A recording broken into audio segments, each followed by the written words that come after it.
নমস্কার বন্ধুরা, good morning. আমি চলে এসেছি আবার একটা নতুন রেসিপি নিয়ে, দই বড়া।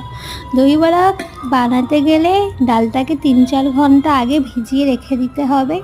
তারপরে ডালটা মিক্সিতে বেটে নিয়ে ভালো করে ফেটাতে হবে।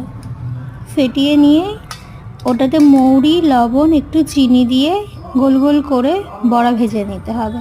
নেওয়ার পরে কালো সর্ষে, জিরে, আদা কুচি, কারি পাতা ফোড়ন দিয়ে একটা গামলায় জল নিয়ে জলে দিতে হবে। তারপরে সেই জলের মধ্যে ভেজে রাখা বড়াগুলো দিতে হবে।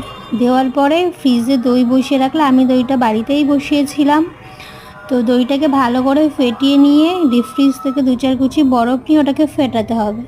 ফেটিয়ে একটু চিনি, একটু লবণ দিয়ে দইটাকে ভালো করে ফেটিয়ে বড়াটা ওর মধ্যে ভিজিয়ে 1 ঘন্টা রেখে দিতে হবে। তারপরে সুন্দর করে পরিবেশন